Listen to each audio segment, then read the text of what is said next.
Ma'asyiral muslimin yang dimuliakan Allah Azza wa Jalla, kebiasaan Rasul dalam setiap peperangan atau mengutus pasukan perang, maka Nabi SAW biasanya memberikan wasiat dengan takwa. Jadi sebelum melepaskan pasukan itu, Nabi SAW mengingatkan mereka tentang takwa.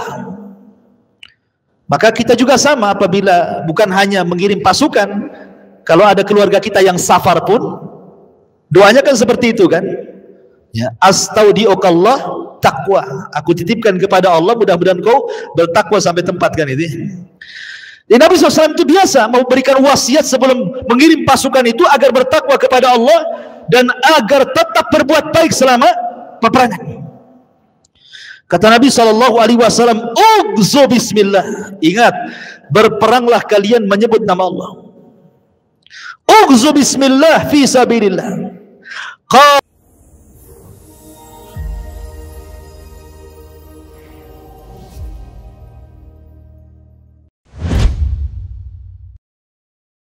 Bismillahirrahmanirrahim.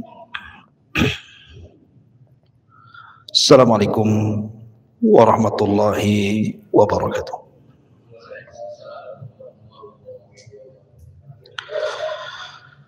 Bihamdillah wassalatu wassalamu ala rasulillah wa ala alihi wa sahbihi wa mawalah wa la hawla wa la quwata illa billahi wa ba'du.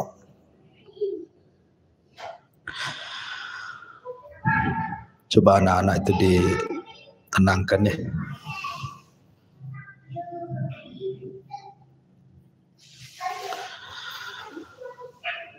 Alhamdulillah, di malam hari ini kembali kita bisa duduk untuk bertalabul ilmi dan meneruskan kajian kita tentang sejarah Nabi sallallahu alaihi wa ala alihi wasallam. Dan kita kembali membahas tentang Ghazawatun Nabi sallallahu alaihi wasallam, perang-perang Rasul sallallahu alaihi wasallam yang sempat tertunda. Kalau tidak salah kita dulu sampai kepada perang Khaybar. Dan malam ini kita akan membahas perang besar dalam Islam. Nabi SAW tidak pernah menyiapkan pasukan sebesar perang ini, karena jumlahnya itu hampir mirip dengan perang Ahzab pasukannya. Artinya ini perang besar, karena yang dihadapi Nabi juga bukan pasukan biasa,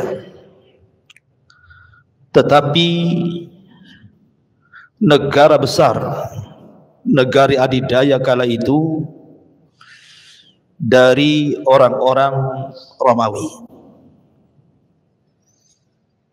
Jadi yang dihadapi itu adalah orang-orang Romawi. Dan inilah perang pertama Rasul melawan orang-orang Nasrani. Kalau sebelumnya Rasul disibukkan dengan perang melawan Yahudi, yang ini perang besar melawan Nasrani. Karena ketika itu daulah ataupun Romawi itu agamanya Nasrani. Lah perang ini dalam sejarah disebut perang Mu'tah namanya. Perang Mu'tah. Tetapi sebelum kita menjelaskan tentang bagaimana peristiwa perang Mu'tah ini, saya ingin menjelaskan tentang peristiwa sebelum peperangan. Dua peristiwa yang penting juga kita bahas. Pertama tentang Umratul Qadha, umrah Nabi SAW yang kedua yang disebut dengan Umrah Qadha. Kemudian yang kedua, menikahnya Nabi SAW dengan Maimunah bintu Harith. Baru setelah dua peristiwa ini masuk kepada perang Mu'tah. Ma'asyiral muslimin yang dimuliakan Allah Subhanahu wa taala. Anas ibn Malik radhiyallahu an dan juga sahabat yang lainnya menceritakan kepada kita, Nabi sallallahu alaihi wasallam seumur hidupnya itu umrah 4 kali. Seumur hidup Rasul, Nabi sallallahu alaihi wasallam itu umrah 4 kali dan haji sekali. Adapun umrah yang pertama disebut dengan umrah Hudaybiyah karena peristiwanya di tahun Hudaybiyah tahun 6 Hijriah. Tapi Nabi SAW tidak bisa umrah karena tidak boleh melangkah ke haram kecuali pasti akan diperangi, akan diserang oleh orang-orang kafir Quraisy. Tapi niatnya Nabi SAW umrah itu sudah dianggap umrah karena memang kala itu Rasul tidak bisa masuk. Kemudian akhirnya terjadilah perjanjian Hudaybiyah itu. Salah satu isi perjanjian Hudaybiyah yang kesemuaannya merugikan kaum muslimin adalah bolehnya umrah tahun depannya. Maka ketika kemudian pada tahun 7 Hijriah, setahun setelah Hudaybiyah, maka Nabi SAW melakukan umrah kedua yang disebut dengan Umratul Qadha. Ada yang mengatakan qadha itu artinya mengqadha umrah yang tidak jadi tahun kemarin. Ada juga yang mengatakan qadha di sini artinya qadiyatu, perkara yang tercatat dalam perjanjian Hudaybiyah dibolehkan umrah tahun depan. Kemudian umrah yang ketiga sepulangnya Nabi SAW dari Ji'rana. Setelah Nabi SAW perang Hunain, kemudian mendapatkan ghanimah harta rampasan perang, maka di sini kemudian Nabi SAW kemudian umrah yang disebut dengan umrah Al-Ji'rana. Kemudian yang terakhir, yang keempat, Nabi SAW umrah seiring dengan Hajjatul Wada. Ihramnya di bulan Dzulqa'dah, kemudian umrahnya di bulan Dzulhijjah. Jadi umrah Nabi SAW 4 kali dalam seumur hidup beliau. Tapi kalau haji cuma 1 kali saja, yang disebut dengan Hajjatul Wada. Itu haji pertama dan terakhir bagi Nabi SAW. Baik, yang kita akan ceritakan adalah umrah yang kedua pada tahun ke-7 Hijriah. Jadi Nabi SAW setelah mendapatkan perjanjian Hudaybiyah, dan kalau dia umrah tidak akan diganggu, maka Nabi SAW kemudian berangkat umrah bersama para sahabat, jumlahnya sampai 2000 sahabat, tanpa melibatkan perempuan dan tanpa membawa anak-anak. Jadi murni hanya para sahabat saja, laki-laki, 2000 orang itu berangkat bersama Nabi SAW. Kemudian ketika sampai di Dzulhulaifah, maka Nabi SAW kemudian meniatkan umrah, kemudian mulai bertalbiyah, labbaik Allahumma labbaik, labbaik la syarika laka labbaik, innal hamda wan ni'mata laka wal mulk la syarika lak.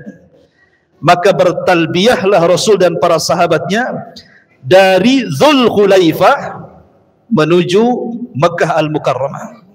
Dan begitu memang cara umrah. Jadi kalau dari Madinah, maka mikotnya di mana? Aduh, anak-anak ini buyar pikiran sini, tolong ya. Jadi memang begitu, kalau seandainya dari Madinah kemudian Nabi SAW singgah di Dzulhulaifah, itu disebut mikot namanya. Jadi kalau antum nanti umrah, kemudian bertolak dari Madinah, kemudian sekitar 2 jam ke Dzulhulaifah, maka disitulah kita berniat untuk umrah. Disitulah kita memasang kain ihram. Lah mulai dari sinilah kemudian Anda bertalbiyah berjam-jam dari Dzulkhulaifah itu terus sampai ke Mekah. Anda mengucapkan talbiyah labbaik Allahumma labbaik labbaik la syarika laka labbaik innal hamda wan ni'mata laka wal mulk la syarika lak. Kemudian sampai di Mekah. Lah Nabi SAW ketika sampai di Mekah bersama 2000 para sahabat Nabi SAW, maka langsung tawaf. Tawaf di sekitar Ka'bah 7 kali putaran.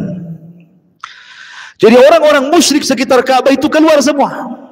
Tidak suka melihat para sahabat Nabi yang datang dari Madinah. Mereka hanya melihat dari kejauhan dari bukit-bukit itu.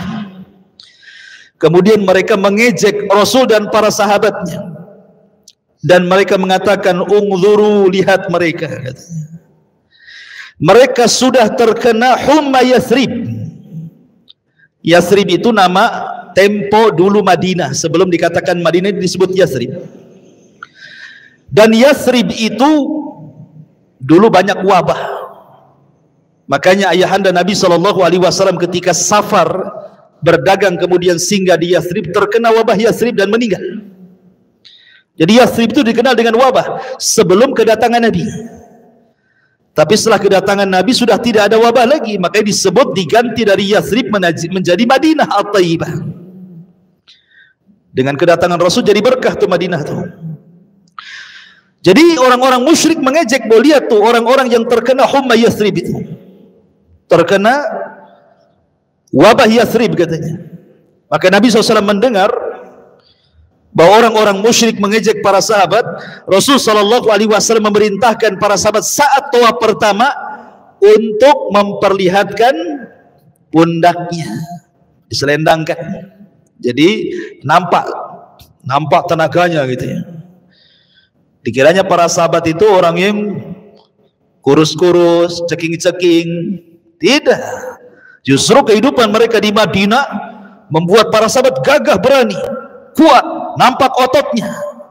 Maka Rasul menyuruh para sahabat untuk menyelendangkan kain ihramnya biar nampak tenaganya. Tengok, kuat gitu ya. Kemudian oleh Nabi disuruh untuk lari-lari kecil 3 putaran pertama. Dan itu sunnahnya tawaf seperti itu. Sunnahnya tawaf itu selendangnya dibuka, bahunya sebelah dibuka, kemudian 3 putaran pertama lari-lari kecil. Baru setelah putaran keempat sampai ke-7 bisa dibalikan, biasa jalan. Ya. Karena sebabnya Nabi SAW ingin memperlihatkan bagaimana para sahabat yang tinggal di Madinah itu orangnya berotot gitu, supaya tahu orang-orang itu, untuk membantah bahwa mereka tidak terkena wabah Yathrib. Maka setelah kemudian tawaf 7 putaran dimulai daripada mencium Hajar Aswad. Bagi yang bisa mencium, bagi yang tidak maka cukup melambaikan tangan dan bertakbir bismillahi Allahu Akbar. Kemudian tawaf. Kemudian antara 2 rukun membaca Rabbana atina fid dunya hasanah wa fil akhirati hasanah wa qina adzabannar. Kemudian Nabi SAW bertolak antara Safa dan Marwah, mulai sa'i. Maka Nabi SAW kemudian sa'i juga 7 putaran. Tapi putaran sa'i dalam Safa Marwah bukan seperti putaran Ka'bah.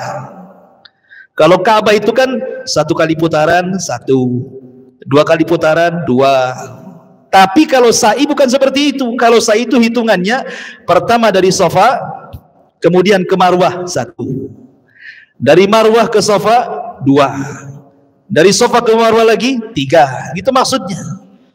Ya kalau umpamanya dari Safa kemudian ke Marwah balik lagi ke Safa dianggap 1, capek.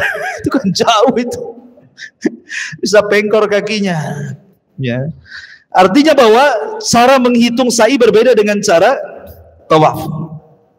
Maka selesai sa'i, Nabi SAW langsung menyembelih hewan yang dibawa dari kota Madinah untuk dikurbankan sebagai kurban. Maka dibagikan kepada fuqara Mekah dan mencukur rambutnya. Kalau kurban bukan bagian daripada umrah. Kalau umrah itu cukup 3 saja kalau di Mekah, tawaf, kemudian sa'i, cukur rambut, selesai. Udah sampai 2 jam selesai umrah itu. Yang lama itu dari mikotnya, dari Madinah ke Mekahnya itu yang lama. Kalau udah sampai di Mekah itu 2 jam kelar tuh umrah itu. Kok bisa 10 hari travelnya Ustaz? Lebihnya jalan-jalan. Jalan-jalan. Nengok sepeda Nabi Adam. Ada sepeda Nabi Adam? Iya ada. Rupanya dari Jogja sepedanya. Di Saudi sepeda. Itu hadiah dari Indonesia, itu dipajang. Saking gedenya disebut sepeda Nabi Adam. Ya. Ma'asyiral muslimin yang dimuliakan Allah Subhanahu wa taala. Intinya bahwa setelah Nabi Shallallahu alaihi wasallam umrah, karena orang-orang musyrik itu cuma ngasih 3 hari saja. Tidak boleh lebih dari 3 hari, Rasul harus keluar. Lah ketika di tengah-tengah umrah itulah Nabi Shallallahu alaihi wasallam kemudian melamar salah satu ummul mukminin namanya Maimunah bintul Haris saat umrah qadha itu. Ini peristiwa yang kedua. Rasul melamar Maimunah bintul Haris. Subhanallah ikhwan. Ibunda Maimunah itu namanya Hindun bintu Auf. Hindun bintu Auf. Dikaruniai oleh Allah Subhanahu wa taala 6 perempuan. Jadi dia punya anak 6 perempuan.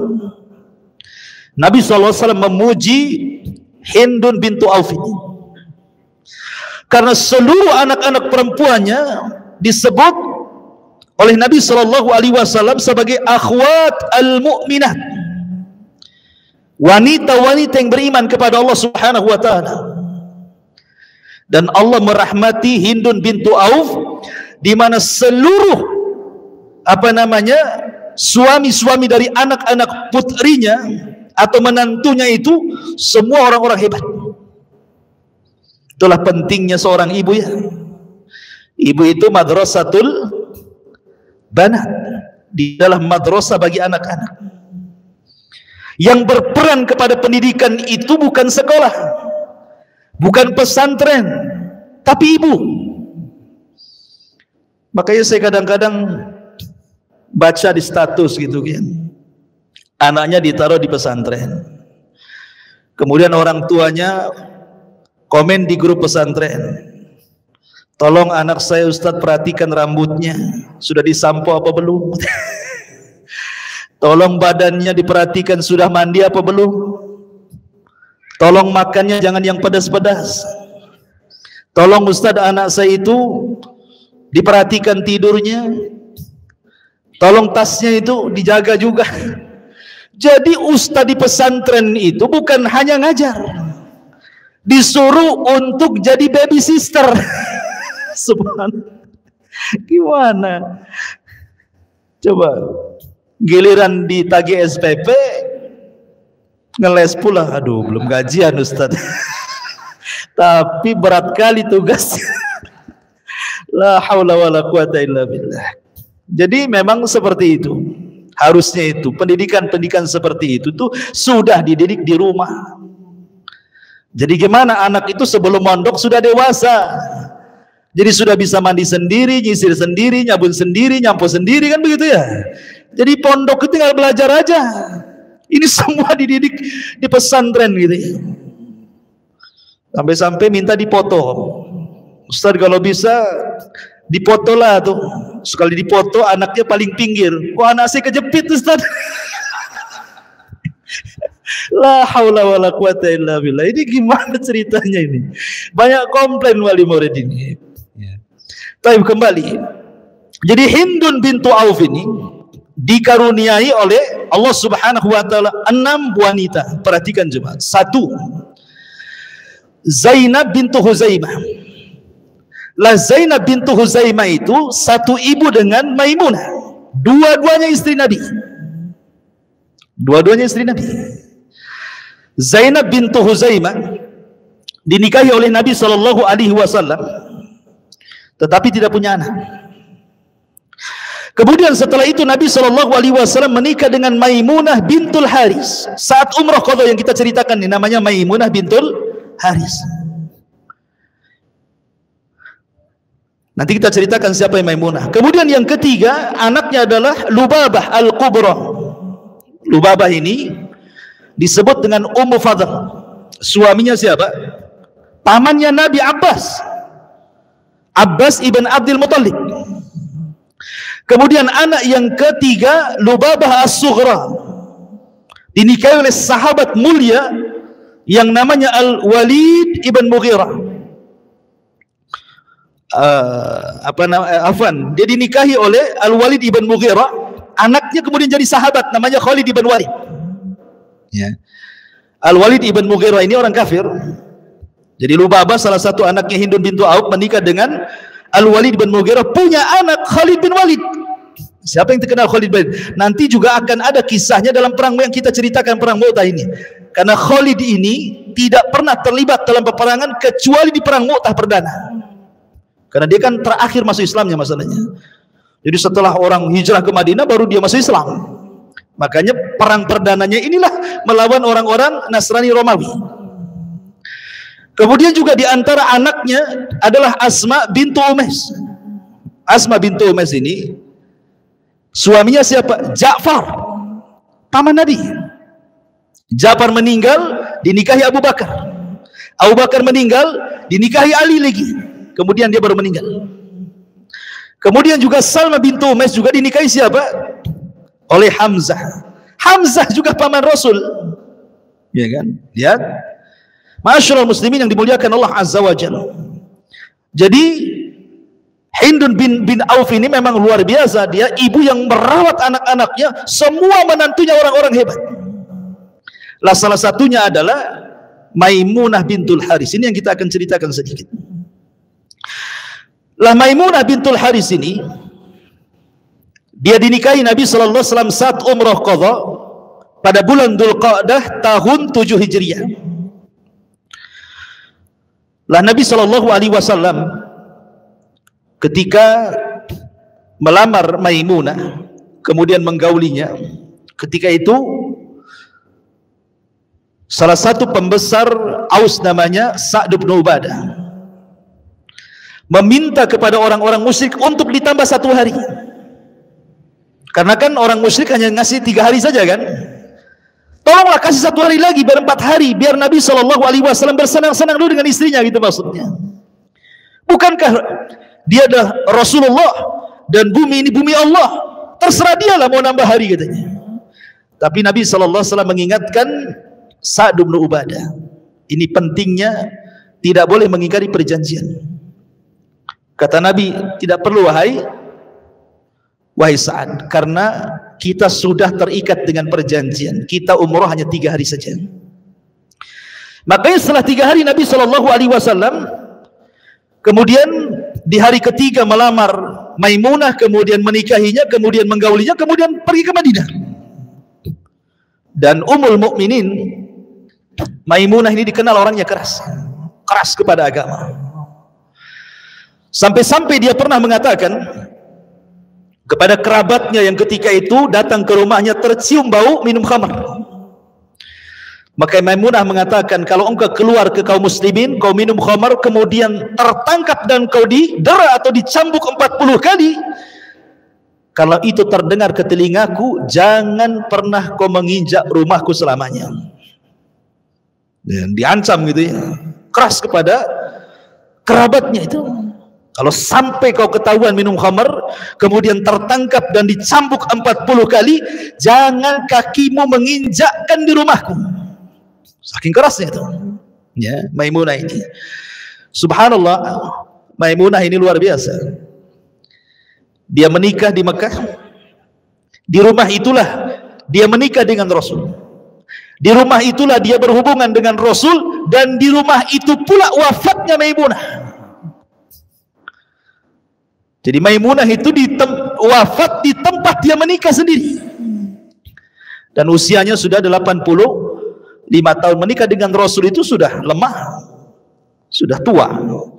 Ya. Tapi Nabi SAW menikahi dengan Maimunah ini karena ada maslahat dakwah di kota Mekah. Lah ketika Nabi SAW kemudian bertolak dari Mekah ke Madinah setelah 2 peristiwa umrah qadha dan juga menikahnya Rasul dengan Maimunah bintul Haris ini, tiba-tiba kemudian ada putrinya Hamzah ibn Abi Abdul Muttalib ini yang menikah di perang Uhud. Hamzah ini kan ketika meninggal, keluarganya masih di Mekah. Jadi ketika Nabi SAW kemudian pulang dari Mekah ke Madinah, putrinya Hamzah ini mengikut dari belakang. Dan ingat bahwa Hamzah itu walaupun paman Rasul di satu sisi, tapi di sisi lain saudara sepersusuan. Jadi Rasul itu dengan Hamzah itu sepersusuan, walaupun satu sisi dia pamannya kan gitu ya, karena anak daripada Abdul Muttalib, saudara daripada ayahnya Abdullah. Tapi karena sesusu dari Suwaibah, maka Rasul dengan Hamzah itu saudara sepersusuan. Jadi putrinya berteriak-teriak dan mengatakan, ya ammi, wahai pamanku, maksudnya Nabi SAW. Maka Rasul melihat rupanya putrinya Hamzah, dan dia mengatakan, saya sudah tidak kerasan di Mekah, ingin ikut engkau ke Madinah. Tiba-tiba di situ sudah ada 3 orang mulia yang ingin mengasuhnya. Pertama Ali bin Abi Thalib, yang kedua Abbas ibn Abi Thalib, Abdul Muttalib, paman Rasul juga, dan yang ketiga Zaid ibn Harithah. Kata Ali radhiyallahu anhu, ya Rasulullah, biarkan anak itu ikut serumah denganku, karena dia adalah anak pamanku, sepupu denganku, biar aku bawa. Tapi Abbas mengatakan tidak, dia harus ikut denganku, dia harus ikut denganku, karena istriku itu bibinya dia. Kata Zaid mengatakan tidak, dia harus ikut dengan aku katanya, karena bagaimanapun aku ada kedekatan dengan dia. Maka Nabi SAW bingung memutus. Setelah mengatakan seperti itu, mengatakan sebaiknya anak putri ini dibawa oleh Ja'far. Kenapa? Karena istri daripada Ja'far itu adalah bibi daripada anak Hamzah, dan Rasul mengatakan al-khalatu bimanzilatil bahwa bibi itu sekedudukan dengan ibu. Ini yang banyak dilupakan di masyarakat ya. Kalau seandainya seseorang itu ibunya sudah meninggal, bibi-bibinya masih ada. Terkadang kita ini tidak pernah berbuat baik kepada mereka, ngubungi mereka pun tidak, padahal mereka itu pengganti orang tua, kata Rasul. Kapan lagi kita berbuat baik kepada orang tua kita sementara sudah meninggal? Ini kesempatan bibi masih ada. Itulah caranya kita berbuat baik kepada orang tua yang sudah meninggal, berbuat baik kepada bibi-bibinya, karena bibi itu kata Rasul sekedudukan dengan ibu. Ini yang kadang dilupakan. Jadi yang masih punya bibi, berbuat baik kepada mereka, samakan mereka dengan ibu kita gitu maksudnya, kalau ibu kita sudah meninggal gitu ya.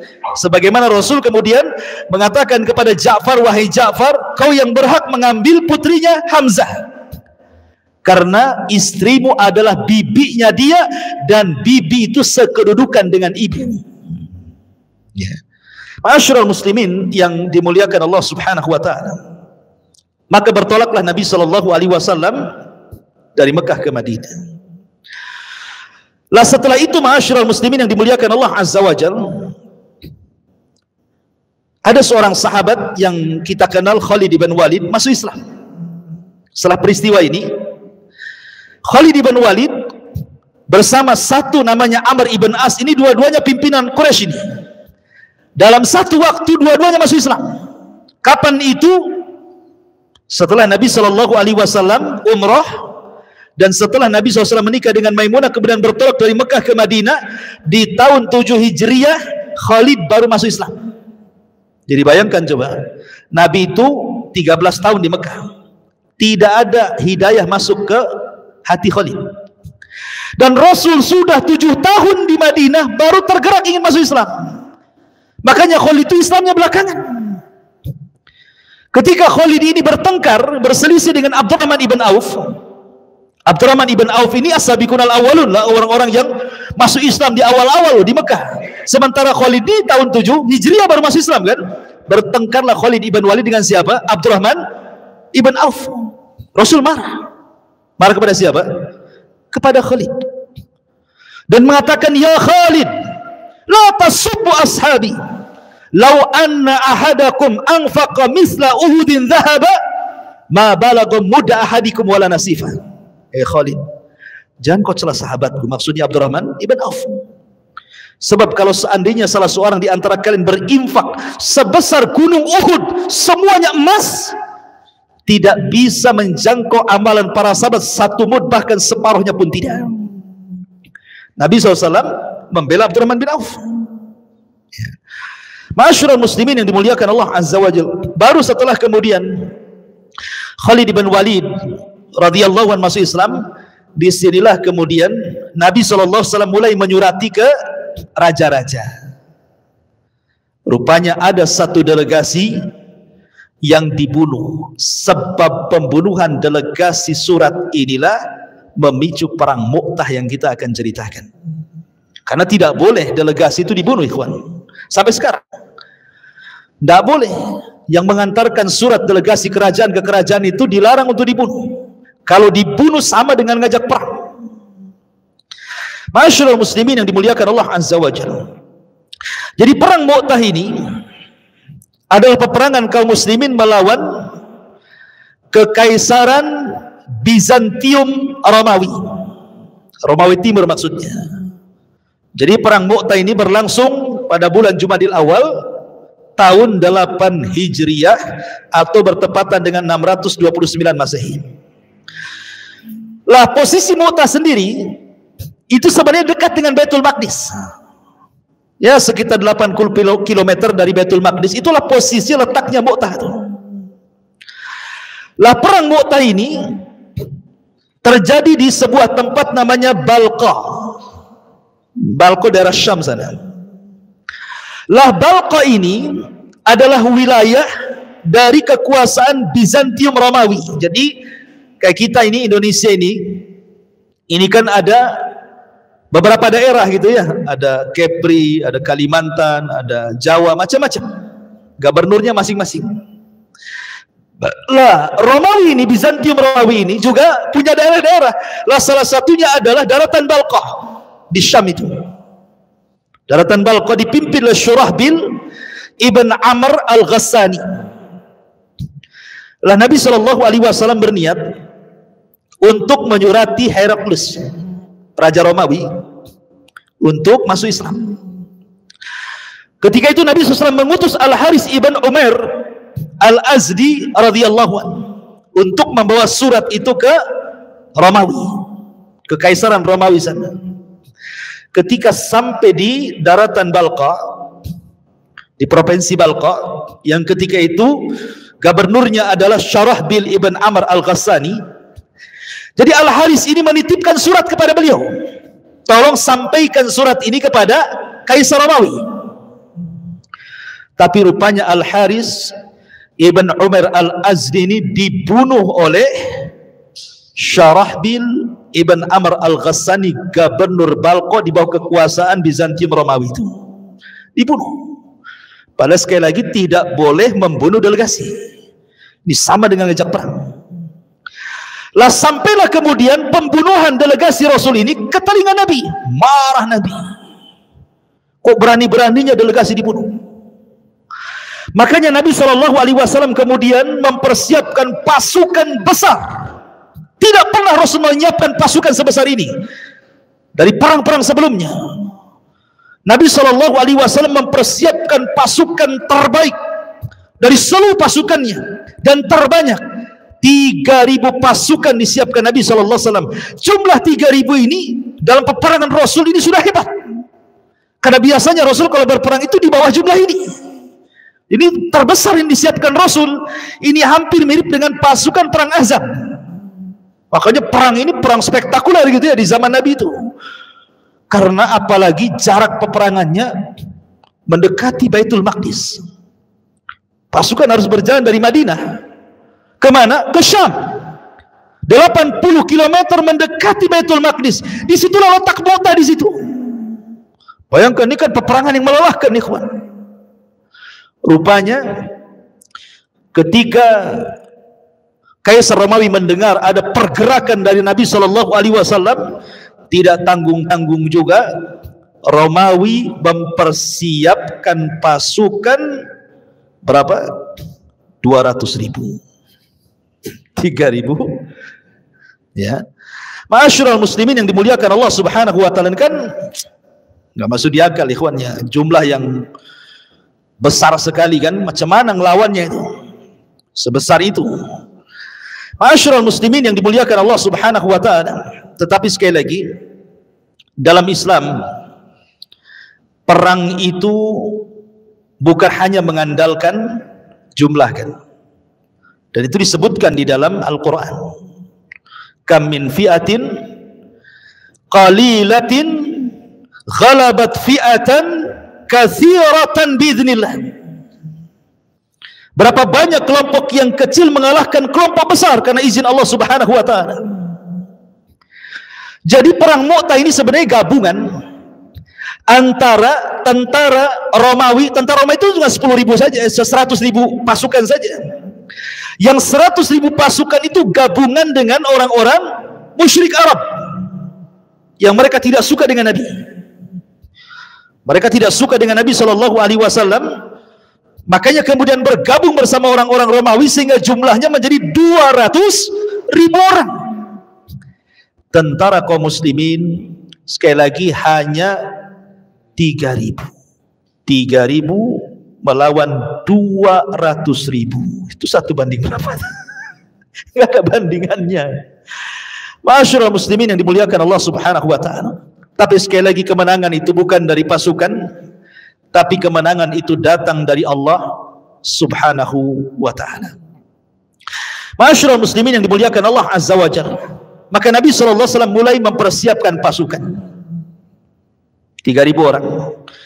Dan Nabi SAW memilih pemimpin-pemimpin yang luar biasa. Pemimpin pertama Nabi SAW memilihkan Zaid ibn Harithah. Langsung anak angkatnya Nabi, Zaid ibn Harithah ini. Kemudian Nabi SAW memerintahkan yang kedua, Ja'far ibn Abi Talib. Ja'far ibn Abi Talib. Dan Ja'far ini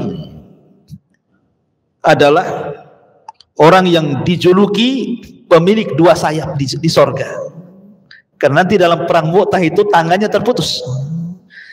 Dan Rasul mengatakan Allah sudah menggantikan kepada Ja'far itu 2 sayap di sorga, dan dia akan terbang sesuka dia di sorga.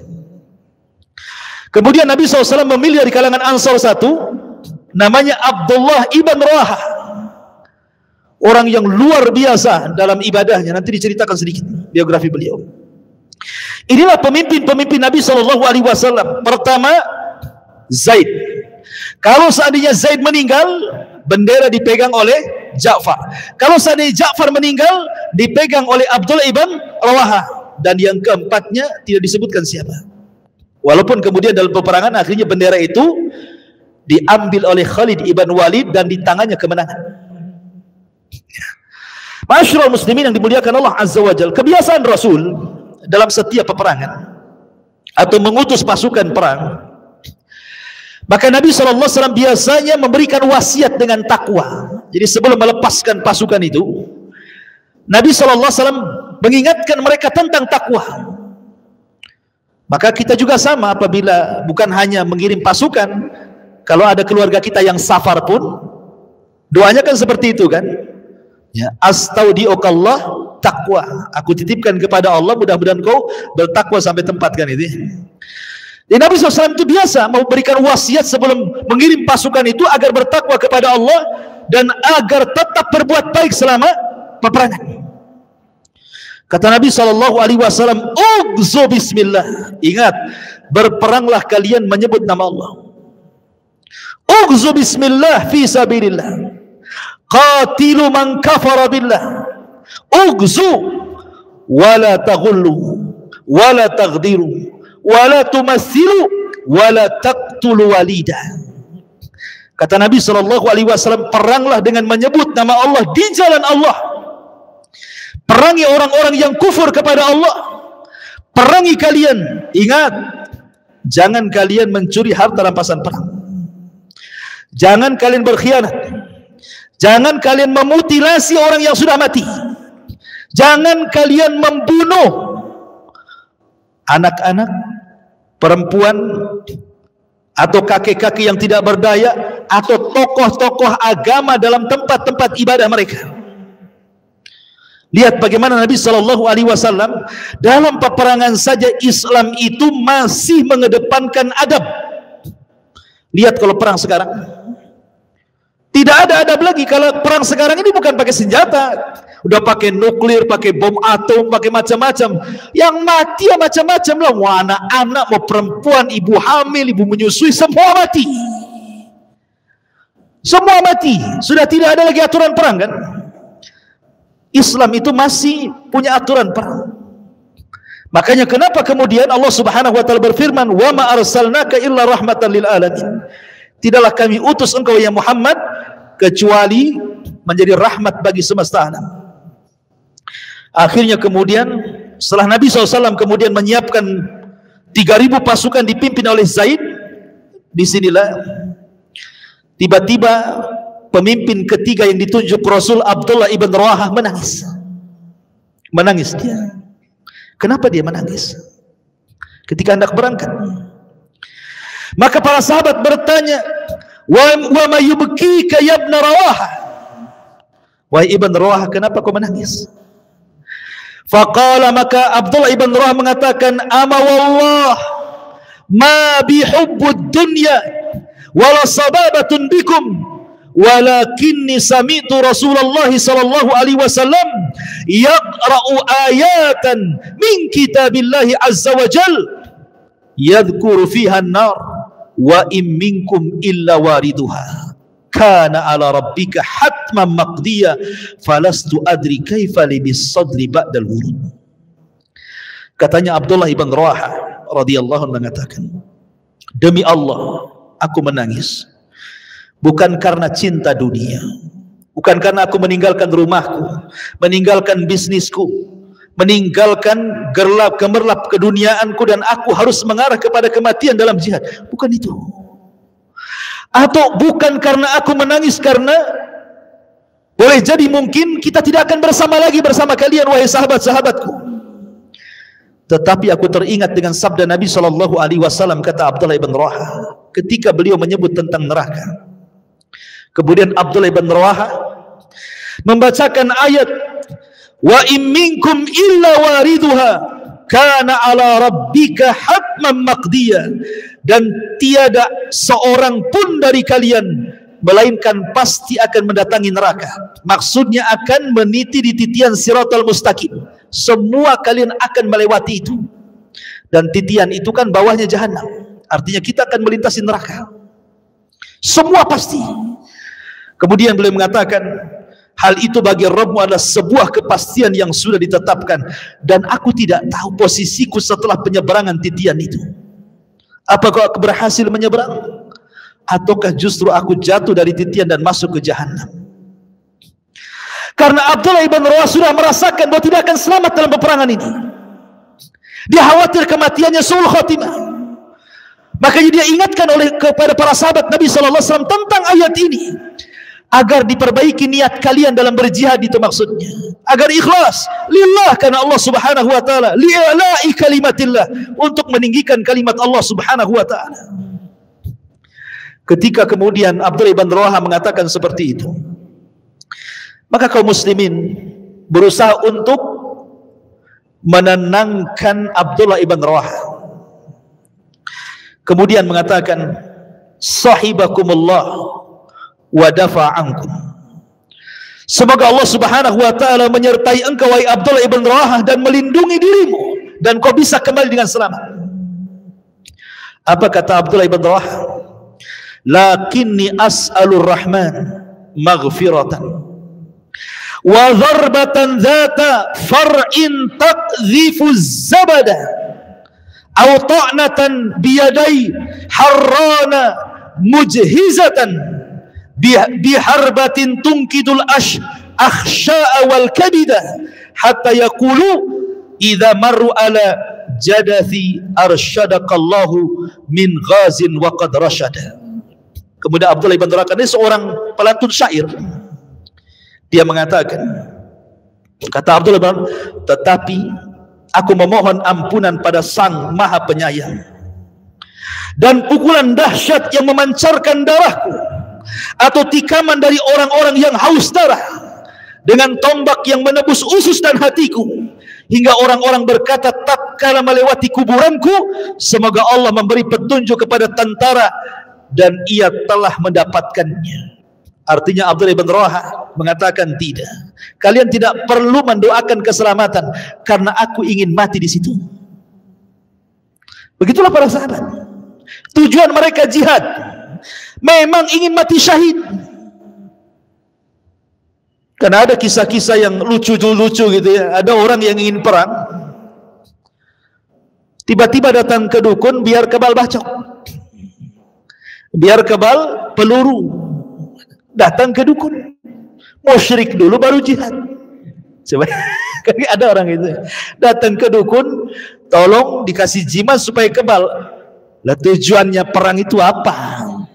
Kan mati syahid. Kalau sahabat tuh kan hidup mulia atau mati syahid, kan begitu sahabat tuh ya. Ini coba seandainya dia datang ke dukun, betul-betul dia dapat jimat, tiba-tiba di tengah-tengah peperangan jimatnya jatuh, ketembak mati. Itu apa hukumannya itu? Itu musyrik namanya, mati di atas kesyirikan. Coba, mati konyol. Masyarul muslimin yang dimuliakan Allah Azza wa Jalla. Maka Nabi SAW akhirnya kemudian mengantar mereka sampai ke benteng kota Madinah. Kemudian Abdullah ibn Rawaha ketika mendengar bahwa tentara orang-orang Romawi itu jumlahnya sampai 200.000, sementara tentara yang dibawanya hanya 3.000. Sahabat ini ya manusiawi, ada sedikit gentar-gentar, itu ada.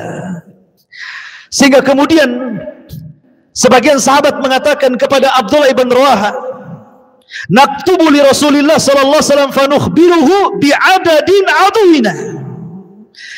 Bagaimana kalau seandainya kita kirim surat saja kepada Nabi, kita jelaskan jumlah musuh tidak seimbang nih. Kalau bisa Rasul kirim lagi lah pasukan begitu. Tapi lihat Abdullah ibn Rawaha memberikan semangat kepada para sahabat. Apa kata Abdullah bin Rawaha? Wallahi ya kaum, innal ladzi taqrahuna lalladzi kharajtum lahum tatlubuna syahada wa man nuqatilul adwa bi'uddatin wala quwwatin wala kasratin ma nuqatiluhum illa bihadza ad-din alladzi aqramana Allah bih fantalaqu fa innama hiya ihdal husnayaini imma zuhurun wa imma syahadatun. Kata Abdullah ibn Rawaha, wahai para tentara, demi Allah, sesungguhnya apa yang kalian takutkan, sungguh inilah yang kalian cari. Maksudnya mati syahid. Kita tidak memerangi manusia karena banyaknya bilangan. Kita tidak memerangi manusia karena kekuatan persenjataan. Kita memerangi manusia bukan karena kehebatan, tapi kita memerangi mereka karena agama Islam yang telah memuliakan kita semuanya. Bangkitlah kalian, perangi musuh kalian. Sesungguhnya di hadapan kita hanya ada dua pilihan, kalian hidup mulia atau pulang mati syahid. Bangkit semangat sahabat. Akhirnya walaupun hanya 3.000 pasukan, di depannya 200.000 pasukan, tidak gentar mereka. Ketika sudah sampai di Balqa, di Mu'tah, 80 meter dari Baitul Maqdis, Masjidil Aqsa itu, Nabi SAW mengajarkan kepada para sahabat, ingat, Nabi SAW kalau melakukan penyerangan, maka Rasul menentukan waktunya. Kapan? Setelah sholat subuh. Itu kebiasaan Rasul dan para sahabat. Rasul SAW tidak menyerang di waktu siang. Rasul tidak pernah menyerang di waktu sore, apalagi malam. Tapi Nabi SAW selalunya menyerang setelah sholat subuh. Alasannya apa? Sering saya kisahkan atau saya ceritakan kepada antum, karena di waktu subuh itu ada angin kemenangan yang disebut dengan sobah. Diambil dari sobah, sobahul khair, sobah. Jadi anginnya namanya sobah. Kata Nabi SAW, nusirtu bis sobah wa uhlikatil adu bid dabur. Aku ditolong dengan angin pagi sebagaimana kaum Ad dihancurkan dengan angin sore. Dan Allah mengatakan fal mughirati subha dalam surah Al-Adiyat, wal adiyati dhabha fal muriyati qadha fal mughirati subha. Apabila Rasul dan sahabatnya menyerang, pasti di waktu subuh. Selepas sahabat subuh baru mereka nyerang. Begitulah aturannya. Makanya kenapa seorang Yahudi, jenderal Yahudi Israel pernah mengatakan, kalau seandainya orang-orang yang sholat subuh di Palestina itu jumlah mereka seperti jumlah sholat Jumat, maka mereka akan mengalahkan kita. Itu pernyataan Yahudi itu. Ya. Masalahnya sholat subuh tidak seperti sholat Jumat masalahnya, makanya kalah terus. Coba lihat sholat subuh kita ini. Kalau di umumnya di tempat-tempat di luar-luar Batam itu kadang-kadang sudah kakek-kakek, sudah renta-renta, sudah sepuh-sepuh kan, itu punya dekat-dekat rumahnya masjid. Anak-anak muda itu entah berantah kemana, ada di mana mereka? Di pesantren saja memang sudah aturan kan itu ya. Jadi sholat fajar itu marbut bil falah, terikat dengan kemenangan. Ya. Masyarul muslimin yang dimuliakan Allah Subhanahu wa taala, maka setelah subuh bergeraklah pasukan. Di hari pertama para sahabat berperang dengan sangat sengit. Banyak tentara Romawi yang terbunuh, padahal jumlah mereka banyak. Di hari kedua sama, banyak tentara Romawi terbunuh, dan belum ada yang terbunuh di pasukan kaum muslimin. Hari ketiga inilah hari yang naas bagi kaum muslimin, hari yang sulit. Dalam peperangan hari ketiga, 3 jenderal langsung meninggal. Zaid ibn Harithah meninggal, kemudian bendera diambil oleh Ja'far, kemudian Ja'far tangan kanannya terputus, diambil dengan tangan kirinya terputus, kemudian dipeluk benderanya. Kemudian macam-macam senjata menusuk Ja'far ini, sampai ketika terguling jasadnya hampir 99 luka di badannya. Luka pedang, luka panah, luka tombak, dan luka-luka yang lainnya, sayatan dan begitu seterusnya. 90 luka. Menunjukkan bahwa keberanian para sahabat. Baru setelah kemudian Ja'far meninggal, bendera diambil siapa? Abdullah ibn Rawahah. Tapi sayang, Abdullah ibn Rawahah pun kemudian harus meninggal mati syahid. Bayangkan kondisi seperti ini.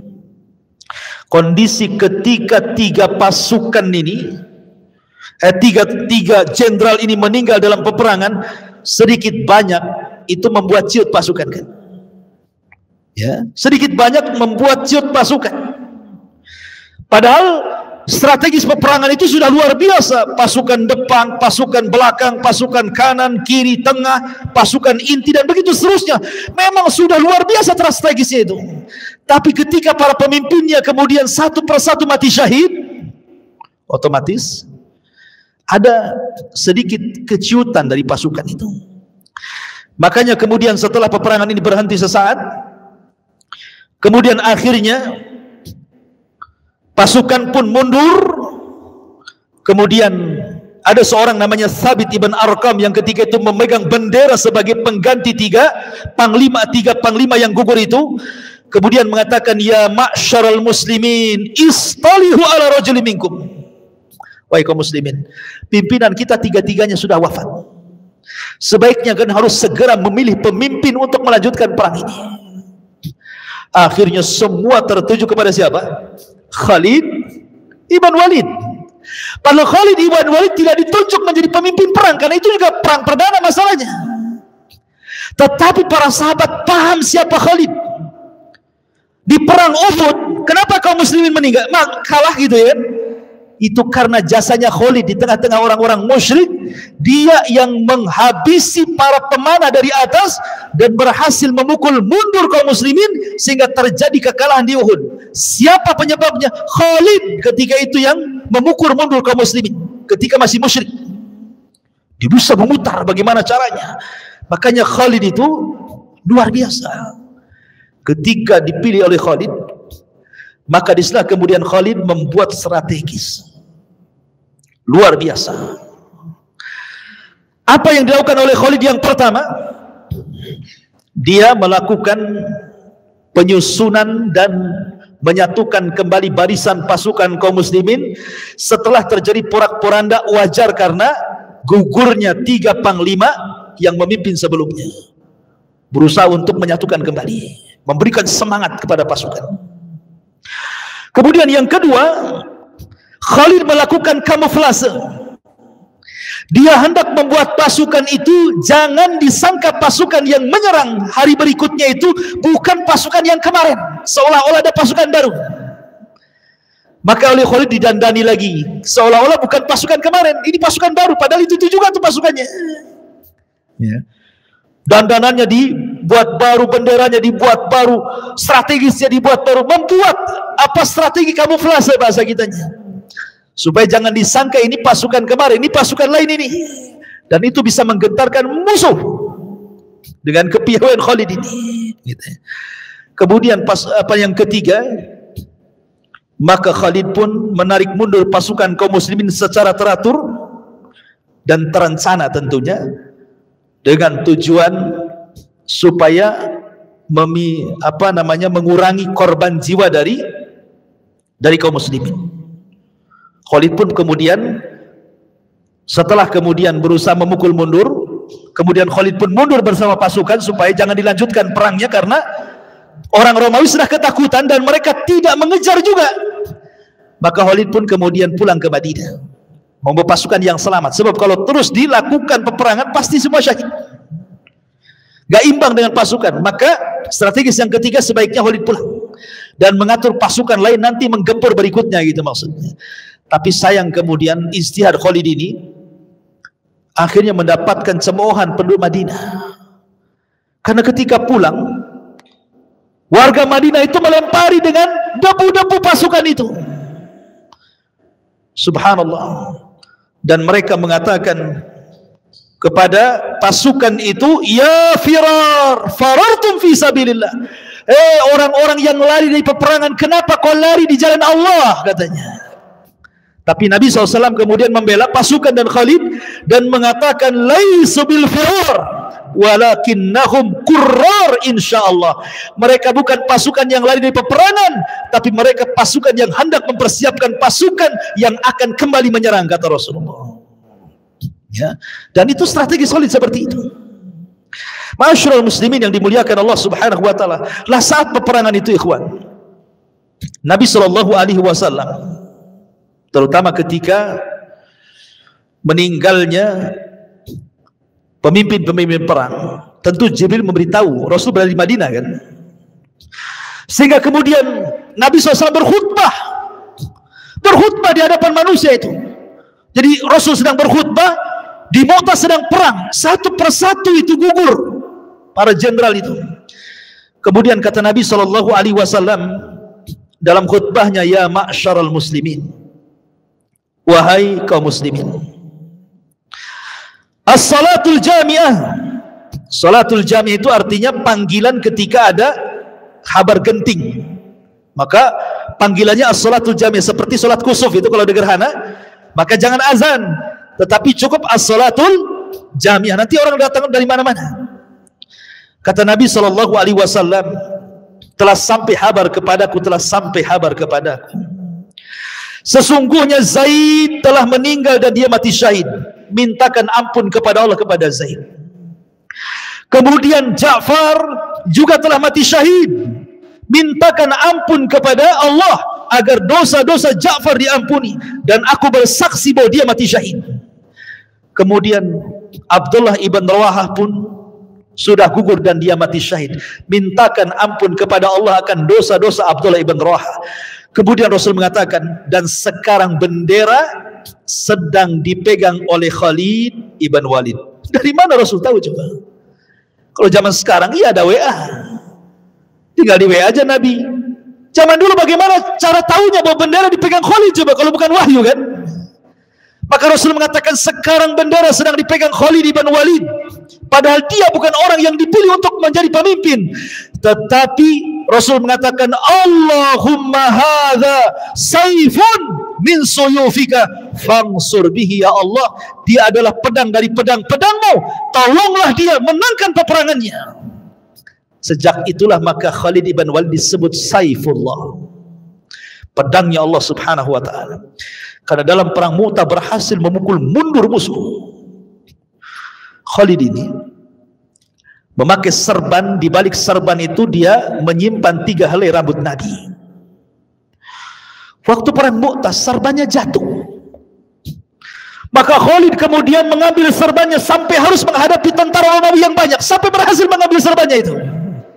Sahabat mengatakan, ya Khalid, kau berperang untuk sorban atau untuk Allah? Kau berperang untuk apa gitu? Kau perang untuk serbanmu atau untuk Allah katanya? Kata Khalid, wallahi di balik serban itu ada 3 helai rambut Nabi. Aku tidak hendak 3 helai rambut itu dihinakan orang-orang kafir, maka ku ambil. Makanya kemudian orang-orang Romawi terheran-heran dengan strategis Khalid bin Walid. Bagaimana mungkin 3.000 pasukan bisa mengalahkan 200.000 pasukan? Sehingga kemudian ada seorang Romawi datang kepada Khalid mengatakan kunci kemenangan. Ya Khalid, kenapa kau bisa melakukan hal ini kepada kami? Ini kuncinya nih, kemenangan Khalid nih. Kata Khalid, ya, karena kalian takut kematian. Ya, karena kalian takut kematian, kalian cinta dengan dunia katanya, sementara kami cinta dengan kematian dan benci dengan dunia. Itu jawaban Khalid. Kenapa kalian kalah? Karena kalian cinta dengan dunia dan takut kematian, sementara kami cinta kematian dan kami benci dengan dunia. Makanya Allah menangkan dalam perang Mu'tah ini. Ma'asyiral muslimin yang dimuliakan Allah subhanahu wa ta'ala. Tapi ikhwatu bidin luar biasa dalam perang ini. Walaupun tentara kaum muslimin 203.000 orang melawan 200.000, tapi yang korban dari kaum muslimin itu tidak banyak. Herannya itu hanya 12 orang. Bayangkan ya. Sementara tentara yang mati dari Romawi itu sudah tidak terhitung jumlahnya.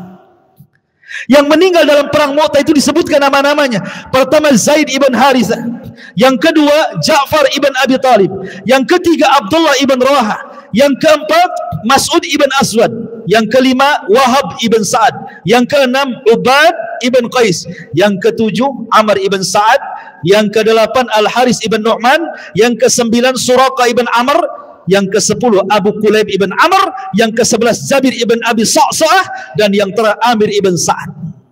Hanya 12 orang yang mati syahid dalam pertempuran maha dahsyat, ikhwan. Menunjukkan kehebatan kaum muslimin, di mana tentara yang dikirim Rasul itu bukan tentara biasa, bahasa kitanya Kopassus itu. Itu tentara-tentara khusus yang memang dididik untuk berjihad oleh Nabi sallallahu alaihi wasallam. Luar biasa. Tapi di sini ma'asyiral muslimin ada 4 peran sahabat yang mulia dalam perang Mu'tah ini, yang biografinya sungguh indah untuk kita ungkap. Pertama Zaid ibn Harithah. Siapa Zaid ibn Harithah? Kemudian yang kedua Ja'far. Siapa Ja'far? Yang ketiga kemudian Abdullah ibn Rawahah. Siapa si Abdullah ibn Rawahah ini? Dan yang keempat Khalid ibn Walid. Ini 3 sahabat harus dikupas sejarahnya. Karena 4 sahabat ini yang banyak terlibat dalam peperangan ini. Bagaimana kisah-kisah mereka? Tentu panjang lah kan itu. Tak mungkin kita kisahkan satu-satu. Jam 12 selesai. Ya, satu-satu ninggalin saya antum nanti. Tentu anak ceramah sendiri di sini. Makanya kita sampai di sini saja. Mudah-mudahan ada manfaatnya, insyaallah kita kisahkan di minggu depan. Subhanaka bihamdika asyhadu an la ilaha illa anta astaghfiruka wa atubu ilaik. Allahu taala alam. Assalamualaikum warahmatullahi wabarakatuh.